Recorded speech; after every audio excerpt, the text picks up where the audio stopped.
Hello, my name is Tony Mays. I am the Education Specialist for Open Schooling at the Commonwealth of Learning. This is the 6th of 11 presentations, each of which summarizes the key issues in different chapters of COL's new publication addressing the needs of out-of-school children and youths through expansion of open schooling. This 6th presentation reflects on Chapter 6 by Dr. Harold Maranghi. In Chapter 6, we explore the financing of open schooling provision. The discussion in this chapter is organized around 5 key questions. How are open schools funded? What are the sources of revenue? What are the pressures for change? What business models might be considered? And then what are the implications of this for our future provision? Let us start with the first question, which explores education funding more generally. We face a challenge, particularly in sub-Saharan Africa and other developing contexts, that we need to get more children into schooling. However, using traditional methods, expanding the number of learners in schools means expanding the number of schools and expanding the number of teachers. This comes at an increased cost, and many countries are already at the limit of what they can afford from their tax fiscus. We have argued at COL that using open distance and learning methods, we can break the iron triangle of access, quality, and cost. We can increase access without compromising quality and whilst also constraining costs.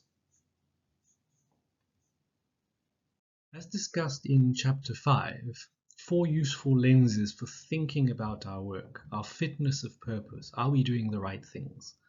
Fitness for purpose. Are we doing things the right way? Value for money. Is it affordable for learners and their families?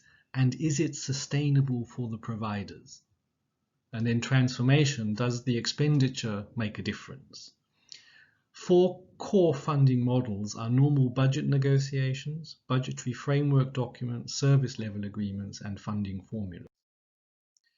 In a normal budget negotiation process, such as happens in Parliament every year, there's an intense round of negotiation, lots of people competing with different demands and priorities. And so sometimes the promises that are made do not materialize in practice. And often we have to revisit the whole discussion every year, which makes it quite hard to plan in a 3 or 5 year cycle. In a budgetary framework document, we identify the activities that we need to undertake, and then we prepare cost estimates for these. But there are often competing demands for a ministry, for example. So while we know how much is needed, we might get less or more funding than we expected.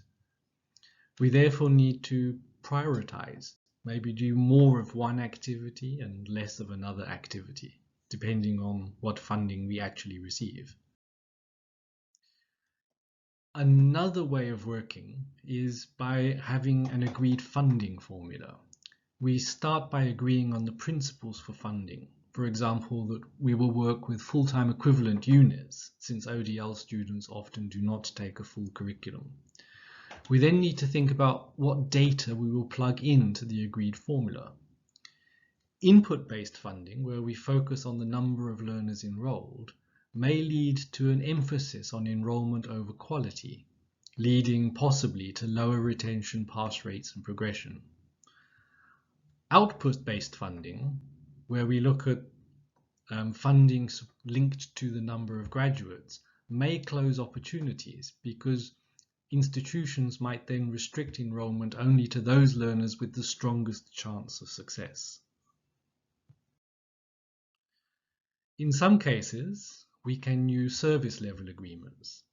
Service level agreements are often used in relation to specific functions. For example, open schooling support to mainstream schools in relation to learning and teaching materials that can be shared. So what are the sources of revenue? Different governments support open schooling to different extents. A private provider will usually not get any government subsidy at all. So how can open schools, whether they're public or private, make up the difference between the funding they may or may not receive from government and the funding that they have to get for themselves. For example, in Namibia, the government covers about 65% of Namibian College of Open Learning's operating costs, whereas in India, the National Institute of Open Schooling receives only 8 to 15% each year. Obviously, one key area is tuition fees, the fees that students pay. And there is always this tension between the cost recovery, but also the affordability for learners, given that we want to bring more learners in. We need to think about the possibility of bursaries for poor learners. We need to think about cross-subsidization between working lifelong learners who can afford to pay fees and unemployed youth. We need to think about the consequences of inflation. And we need to think about all the additional costs outside of fees, for example, textbooks, devices, internet, transport to contact sessions, and so on. We need to be very careful that we do not offer opportunities to learners in a way that leaves them saddled with a huge debt. And so we're looking often at the balance between bursaries and long-term loans based upon different circumstances in which students find themselves. We can also look towards philanthropy. Sometimes we can get additional funding for specific target audiences. So, for example, to get girls back into school, or targeted at particularly poor communities or marginalized communities, or people living with disabilities. And that funding can support program development, content development, outreach programs, and such like. Another area in which open schools have sometimes increased their funding is through sales of learning materials. But here we have a bit of a tension between this and the open educational resources movement we discussed earlier. We can also think about sale of services. So, for example, as more and more mainstream schools move into blended learning, open schools could provide training opportunities for those teachers. And a number of open providers make use of freemium models. This is where certain resources and certain services are free, but if you want something more in depth, you then have to begin to pay for those additional services.